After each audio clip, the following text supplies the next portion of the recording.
Welcome to Hustle Meets Harmony, where we juggle business, family, and everything in between. I'm Raina. And I'm Taryn, two working moms chasing dreams, helping families, and keeping life in balance. Join us for real stories, honest insights, and plenty of laughs as we figure it all out together. This is Hustle Meets Harmony.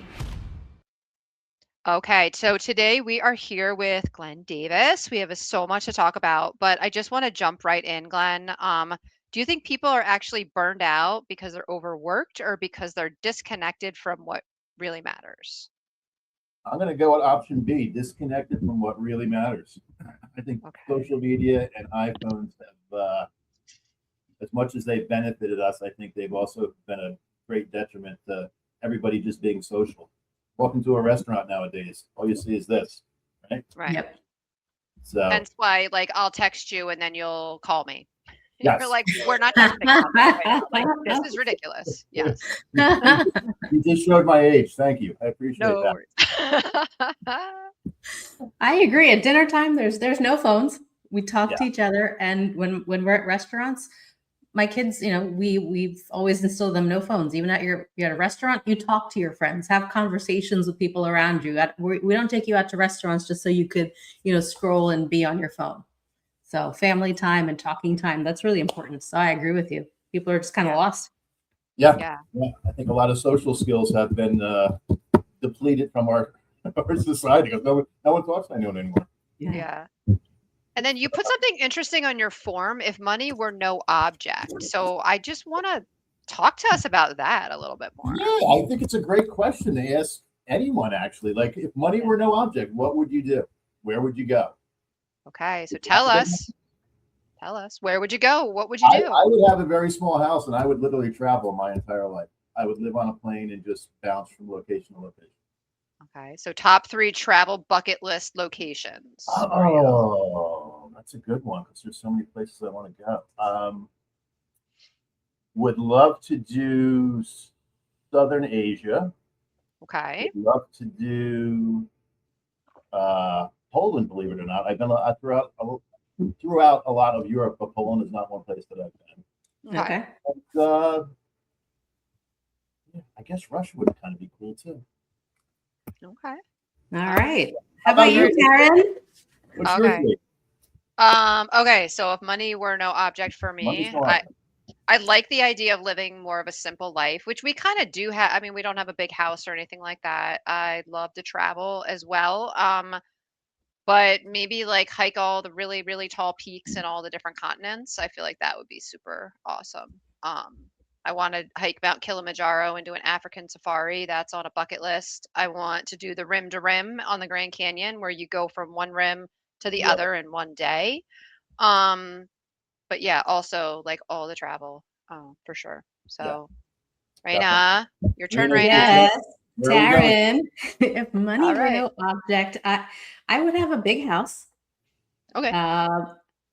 Plus travel, but the big house because I love to have people over, like family, friends, hosting. So the more the merrier. Everyone come on over. We'll hang out, play games, do karaoke, enjoy life, eat, drink, whatever it is. Just have a good time. So I'm all about, the bigger house to just have fun with everybody, have a house on a beach somewhere and travel. I would love to go to Italy. I've not been there. Spain. Any other places that I want to go to? Maybe like, the Fiji Islands or something. So those are my places. There you go. All right. Nice. Yeah. But before we go any further, Glenn, give us the quick version of who you are and what you do every day. Absolutely. I am I'm in the mortgage industry. I help people literally buy homes.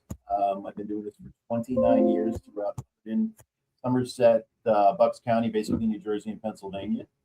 Located here in Flemington, New Jersey. I have my wife, Dawn, and my daughter, Stage, who just finished her first year of college. As I mentioned earlier before this started, I grew up in Monroe Township, Middlesex. Mm-hmm.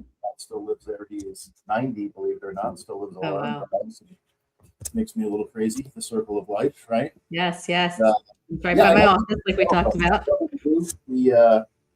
We do a lot to try to make sure that people are educated before they actually make the decision to buy a home. We talk a lot about financial literacy. We talk about setting up budgets. We talk about saving. We talk about emergency funds. So we do a pretty deep dive, I think, and that's probably what has kept us here for 29 years. And again, I think unlike a lot of lenders, they just kind of max you out. This is what you can afford to send. So we're much more consultation compared to being, let's do a presentation. And I guess that kind of goes into like how you said most people don't have an income problem, they have an education problem. So is that something that you see then on the regular with your clients? Yeah, it's a common question, right? Like, what's my max? What's the biggest house I can buy? Mhm. And it's never what's the biggest house you can buy. It's like, what is that comfortable number on a monthly basis that you want to spend, right? So we do it a little bit differently. We do kind of reverse engineer. If your monthly carry is comfortable number is, let's say, 3,000 or 4,000, then let's pop the taxes out of that. Let's pop the homeowner's insurance out of that. That will leave us with the principal and interest payment, and X. This is how much it's going to buy. And again, it just goes a little bit different than the way it's typically done. Last thing we ever want to do is make someone else rich and cash poor, if that makes sense. So Yeah. do you think, just why do people who make a lot of good money feel stressed? That's a good question, I guess, right? So that, I think, leads us back to maybe social media, maybe a little bit of having what do they say? Having what the Johnsons have, or the Smiths have, or the competition, or having Keeping up. yeah. When is enough enough? Right.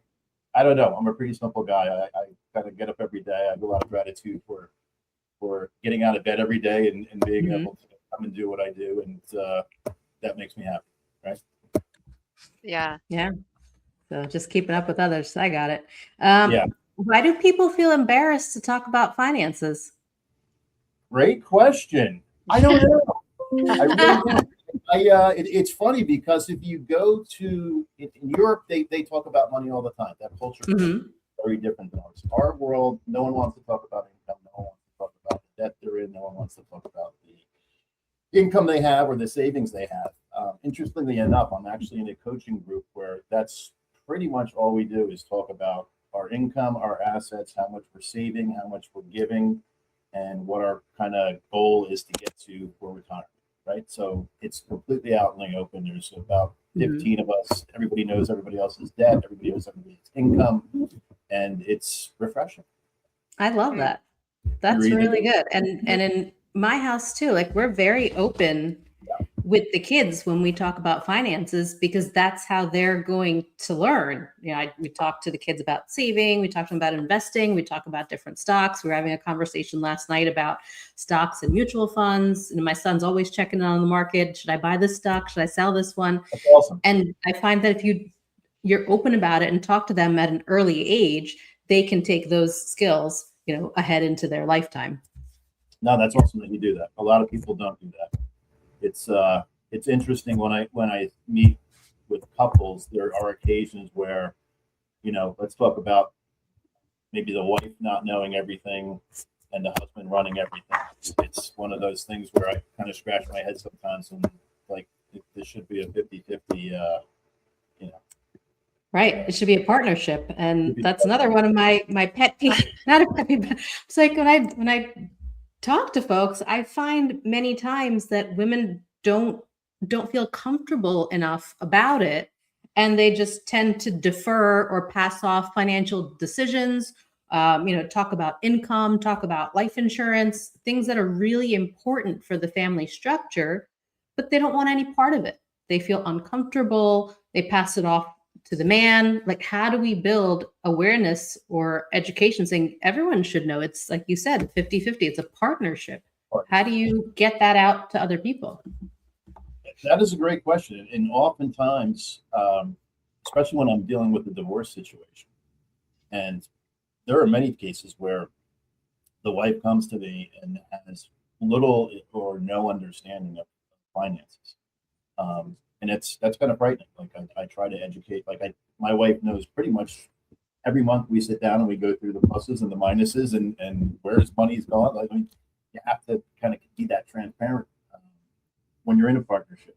How do we make that? How do we educate people. The funny thing is, I'm going to be doing, not this month coming up, the following month, we're going to start doing financial courses, basically how to budget, understand wills, understanding life insurance.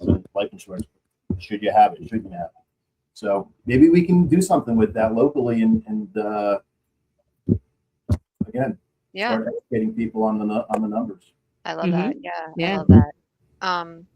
So I want to talk about one of my favorite topics, which is work-life balance. Obviously, our podcast is Hustle Meets Harmony. So I don't know, just talk to me a little bit about your work-life balance and why you think it's important to have that.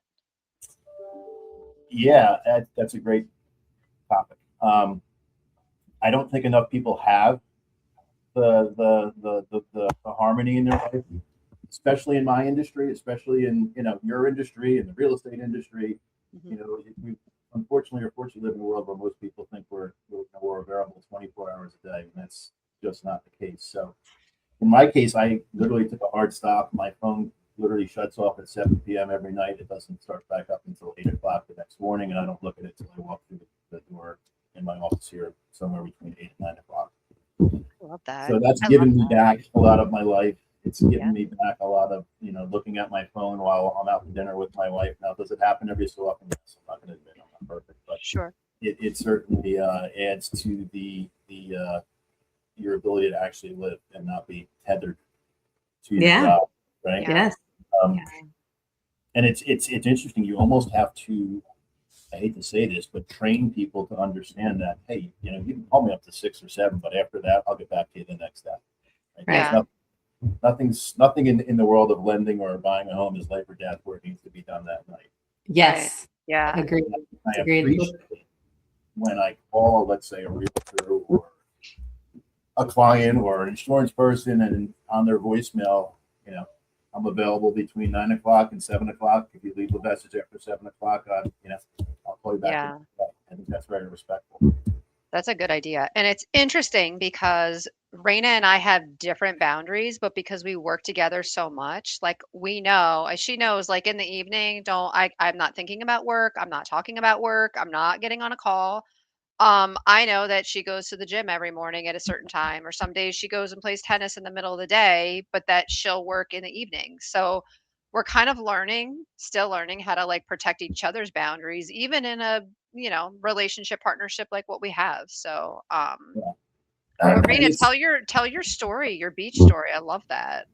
Oh, yes. So when I was away on vacation last summer, I was at the beach, and it's just again setting boundaries, which it is difficult in this business when someone needs something, especially insurance related for closing or whatever it is. But someone called me and I'm on the beach with my kids. I don't have my laptop. I don't have access. This is family time, vacation time. And I said, I'm just not going to pick up or reply back.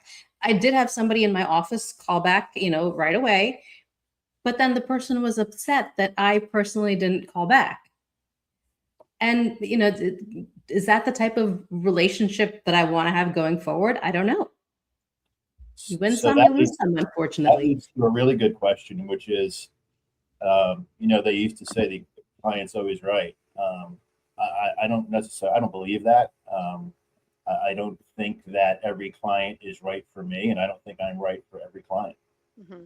So that's one of those ones where you have to kind of chalk up and say, do I really want to work with this person? Right. Yeah. Yeah. Yeah. We were just talking about that earlier today. Like, we're not everybody's cup of tea, and that's okay. I mean, Yeah. Yeah. I'd rather be working with the people that think I'm their cup of tea than trying to become a chameleon and be different for different people. So, Just that's be a true to balance yourself. too. Yeah, but that's a balance too. So I want to talk about like who you surround yourself with, because I know that that's important to you. I know it's important to Raina and I. So talk to us about like what that means to you. Yeah, what's the iron sharpens iron, right? Hmm. Yeah. So you want to put yourself around people that are as good, if not better, and surround yourself with people who are moving in the same direction, have the same mentality, and want to grow. Right? I mean, the day we stop growing is the day we start dying. Right? So I always want to be growing, moving ahead. I literally, again, this group that I talked about, I just got back from a group meeting with them, and one of the comments that came out was, we just need to get a little better every day. Right? Yeah. Whether it's the small wins of doing something right, or it's a big win, right? But you just got to keep falling forward and get better. Right. How do you find a group like that? Yeah. That's a good one, right? So Yeah. this group is specific for lending and real estate. There's about 300 of us nationwide, and Okay. you've got to get vetted, and you've got to get interviewed, and then they bring you in, and it's been life changing for me. That's good. That's good. So how do you come across all sorts of people, and you seem to be like a very positive, upbeat person. How do you deal with maybe negative people that you come across? That's great. You're out. You're out. Yeah, everybody has a bad day, right? Everybody has something going on behind the curtains that maybe you and I don't see, right? So, long story short, and then this kind of goes to mindset, but and I wish I knew the name of the book, but long story short, if I figure it out before we get off, I'll let you know. But it's basically gave you two paths, right? It goes through the paths of either judging them or trying to understand them, right? Mhm. So I always try to figure out like what's causing them to be that way, or what's the sticker in their foot causing them to be a little sticky. You said it a lot nicer than I would have said it. Yeah, we're recording. But again, does it always work? No, I mean, I'm human, right? We're all human. We all make mistakes. We all have reactions. We all have triggers. I don't know. I just really try to understand why someone's doing what they're doing, and don't take it personally. Yeah. I think Right. that's what I learned early on too. Initially, is like when I first started in this business, people would just call and yell at me, and then I would be crying because I'm like, why are they so mean to me? Why are they yelling at me?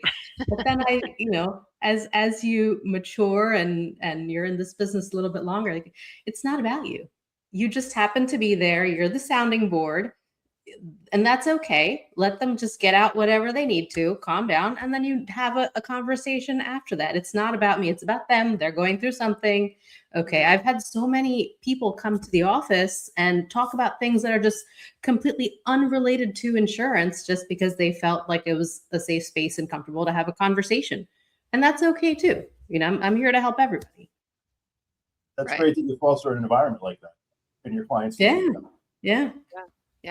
So It's funny. Yeah, My dad, like, I'm sure you also have this, Glenn. I'm sure you do too, Raina, but sometimes we hit people when they're not at a great time. They could be going through a divorce.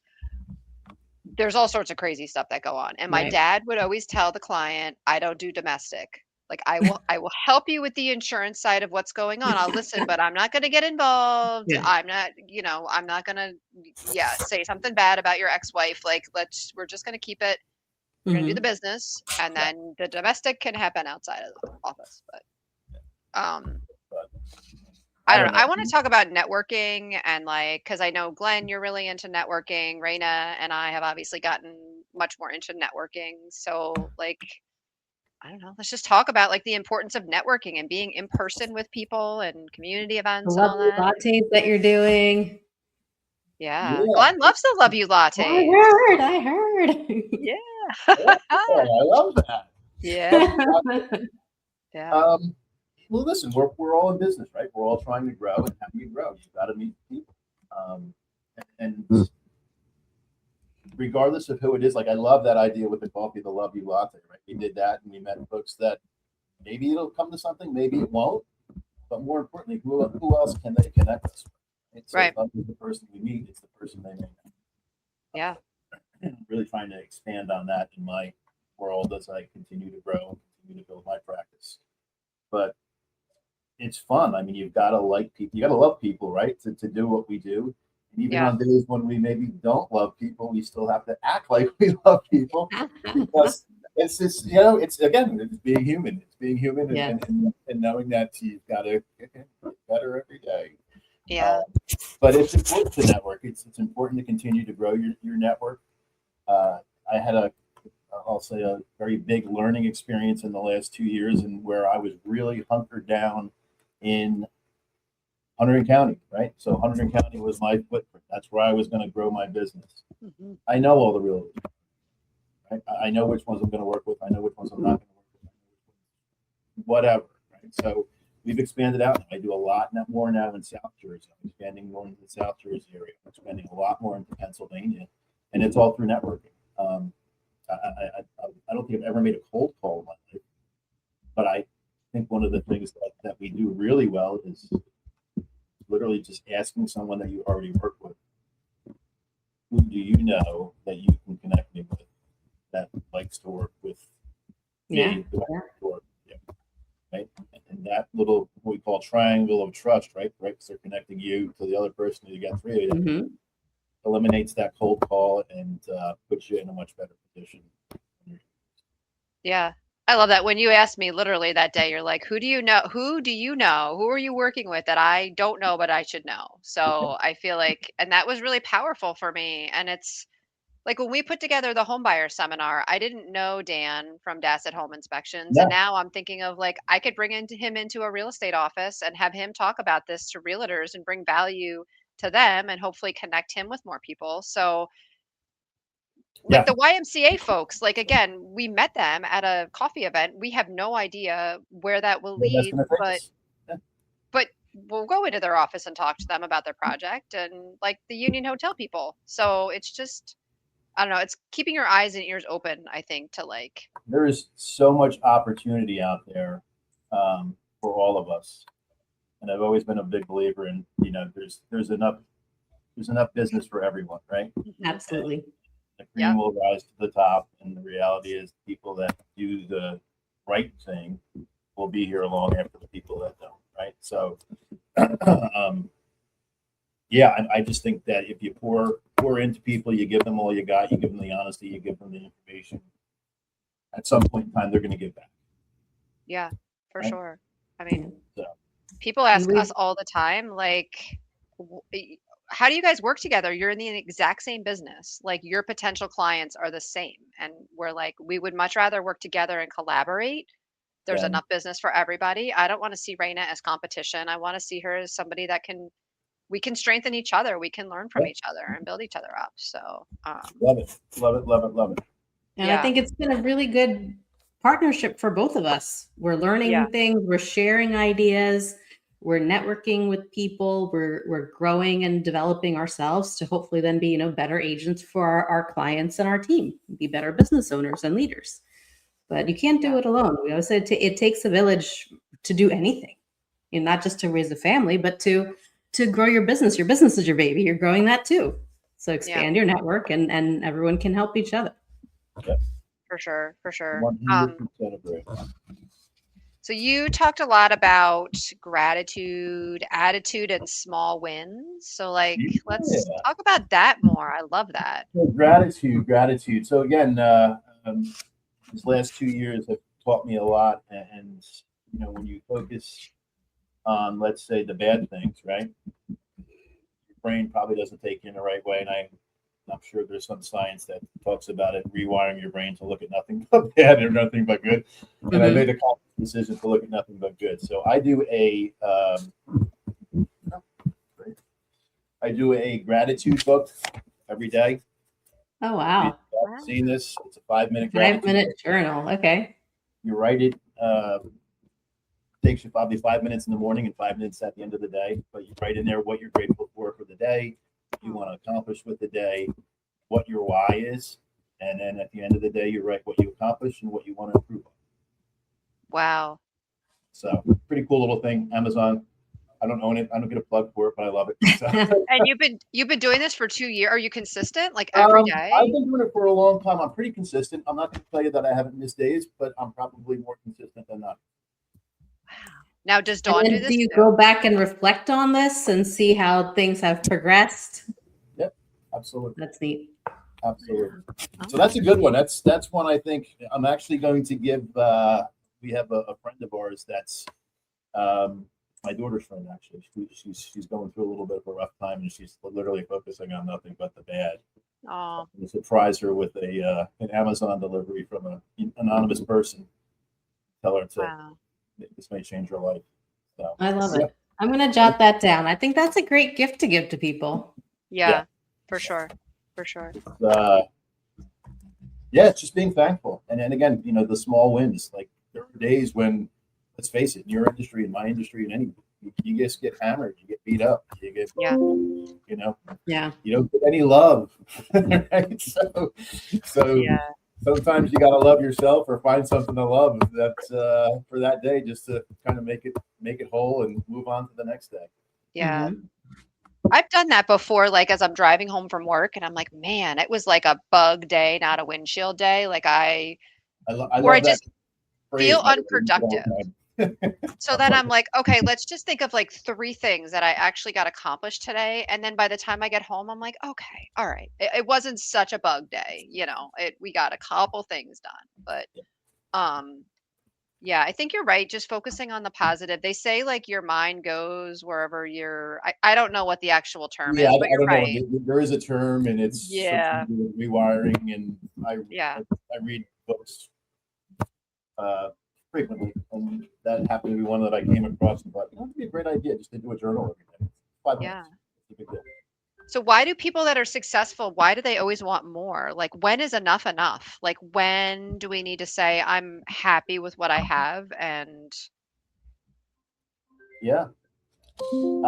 So I know when I'm going to be happy with what I have. I have if you want to talk about monetary numbers, I have a number. I know that number. I know where I know I'm going to get to that number. But how cool is it to be able to give yeah, after, right? for sure. So I'll go back to this group I speak of. One of the gentlemen who's actually leads it is building 11 homes this year for Habitat for Humanity. Oh my Oh, gosh, that's fantastic. that's Right? amazing. It's good to give. It feels good to give. Yeah, Right? for sure. I agree. The more you give, the more you can receive. Yeah. And Yeah. it doesn't have to be a monetary receipt. It just, Right. the good vibes and the wishes and the connections, and you feel good about yourself. And you can Absolutely. make other people feel good about themselves. Yeah. Absolutely. But yeah, I don't know, Karen, if there's I know I don't need a big house. I don't need crazy fancy cars. I've got the pilot, So, Yeah. but, My house is for the people, not just me. Just throw it out there. So I can have everybody over and have a good time together. but I don't know. What's your take on that? Like when's enough enough? Yeah. Or yeah, so it's interesting because obviously, we're around other Allstate agents all the time, and I was allowing myself to get caught up in the bigger, bigger, grow, grow. I want to be huge. And then Nathan said to me the other day, he was like, "We have enough to live comfortably. Like why do you feel the need that you have to get bigger? Why can't we just be satisfied with what we have? We feel comfortable." And I said, "You know what? That's a good way of looking at things because with growth comes more stress, right? You have to hire people and sometimes take out loans for things. So I think sometimes finding other people with that same mindset and say like, right, I feel fine with where I'm at right now and I just want to do the best I can do for me and my team. And so that's kind of my take on it. So Yeah. I mean, being the best version of you, I think, is the ultimate goal, right? So when is that? yeah. I don't think that has anything to do with monetary numbers or physical items. I think it's more of a mindset, right? Yeah. Right. And for me, enough is being able to, save for my kids' education and for the activities that they're doing, and to make sure that I can do whatever I can as a parent to turn them into productive members of society so that they can give back. Yeah. So that is what I would define success for myself. Mhm. Doesn't have to be getting all the top awards in the business and being the biggest and best that you can be. The priority for me is my family and my kids. And that would define success for me. That's enough. Making sure that they're taken care of, Awesome. and we can have a comfortable retirement. That's awesome. Yeah. And then you can travel to all the places. Yes. Yep. Yeah. Fiji. Fiji and the beach house. You can get the beach house. Yes. In Aruba. And you need to get a podcast studio. Raina Oh my really gosh, wants, Tara, now like- you're adding to my list. I told her, get a she shed and then so it's so funny, Glenn. I think it was one of our first podcast recording episodes, and Raina told her husband, like, you're gonna have to like go somewhere else, like not be in the office that they share, like while we're doing the recording. And all of a sudden I heard this banging. I'm like, what is that? She's like, Steve is like hammering in the basement, like hammering drywall. I'm like, what? And the So- basement, like where his workshop is right below my office where I'm recording, and we're talking, and all we hear is like bang, bang, bang. It's like, I meant like Funny. quiet activity. That's funny.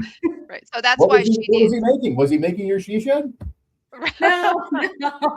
No, he does leathering work. So he was like banging on something to do leathering.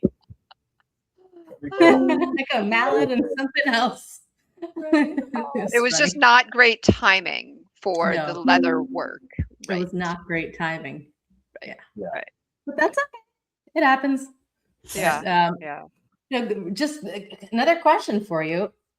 With the age of like social media and all these financial advisors and gurus and lenders saying, come here and I'll help you with your finances and get in order to get a loan. How do you stand out amongst all that noise that's happening and say, I'm a real person. I can help you. This is my job and I want you guys to get the loan that you want. That is a good one in that, social media for my world isn't necessarily as important as it is maybe for realtors, definitely, right? They definitely need to be on social media. I do social media. I do a video every week on Tuesday. I do the first cut, by the way. There's no editing. If there's a mistake, it's a mistake, and it is. It makes me human, right? But I think we do a really great job of keeping in touch with our past clients. I mean, they were almost our biggest source of business. So we do an annual review every year on the anniversary that they close. We follow up actually 4 times after they close, the week after they close, 30 days, 60 days, 90 days, and then 6 months. Make sure that they're in the right spot, that everything's going okay, that there's no issues with the payments. So I think we do what we say we're going to do. We're, you're going to someone's, and I hate this term, it's called lender. I'm your lender for life. It's so corny. Most people say that, and then you never see them again. So I'm really trying to really be, your lender for life. Right. As far as standing out from other folks, I think the fact that, you're both on social media, you both see Google reviews, you know how hard they are to get, right? So we got 250 some Google reviews. It's wow. So, and I give them all the time because I know how difficult they are to get when I have a good experience. Right. So we're trying to build that up. And just literally I try to say we're a by referral only. So everyone I talk to that I know that I've done business with or that I'm trying to do business with, we ask for business. Yeah. We ask for business. How we stand out, I think we are who we are. We're honest. I probably told more people in the last 30 days to either don't do what they wanted to do, which a lot of people are like, oh, we need to refinance right now. It's not a great time to refinance. Or they want to refinance when they can easily just go out and get it. They want to refinance because they have $30,000 in credit card debt. They have a first mortgage with 3% on it, and they want to refinance to put the $30,000 into the new mortgage, which is probably going to be at 7%. Like, no, go out and get a home equity line of credit. I do them, but we don't do them as our primary source of business. So we're more expensive. It's a little bit harder to get. So, go to your local bank. Who does your checking and savings now? So I think if you're honest with people and you give them the straight deal, I have clients all the time that will come to me and say, already pre-approved. I've got all my numbers. We're going to close in 2 weeks. I'm just rate shopping a little bit. And that point in time, there's not a lot I can do. We try, but there's not a lot. But I'll say, hey, send over the closing disclosure, send over your numbers. I'll tell you whether you get a good deal or a bad deal. If I can beat it, I'd like to do business with you. If I can't, I'll shake hands with friends. Yeah. I love that. Yeah, we see that a lot in the homeowners insurance industry too. It's like, send me what you got, and like, I'll be honest with you, stay put, or let's get you in good hands, right? Yeah. Mhm. So I don't know if that answered the question. Yeah, that's good. That's good. I do have one last question for you, though. It's our signature question. Signature What does question. hustle meets harmony mean to you? Hustle. Oh, that's a good one. Hustle meets harmony. I think it means balance, right? Yeah. Balance in our lives. Mm-hmm. Being able to kill it from 9 to 5 and forget about it from 5 till 9. Be on the boat with the wind at your back, right? Exactly. Yeah. Exactly. Yeah. I mean, I think it's balance. I think that's the first thing that popped in mind. Yeah. Yeah. That's good. I love it. So for our listeners, where can they connect with you? Where can they find you? What's the best way to reach out? And all I that? mean, best way to reach me is always by phone, or you can certainly Google Glenn Davis, CrossCountry Mortgage. You can also call me at 609-922-9826. That is my cell, by the way, so I will answer. Right. That's the best two ways to find me. Google, call me, one or the other. Perfect. I'm located right here on 35 Mine Street in Flemington, so if you want to stop by, I'm also here to say hello too. Yeah. Awesome. Well, thanks for coming on today, Glenn. Yeah, Thanks for thank having me. you. Okay, this was fun. Yeah. It's great to meet you. Finally, I hear so much about you, so now I get to meet you. There. Great to meet you as well. Thanks for tuning in to Hustle Meets Harmony. We hope you found something real, relatable, and maybe even a little inspiring. Don't forget to follow the show and connect with us on social for more conversations. Until next time, keep chasing your dreams and finding your harmony.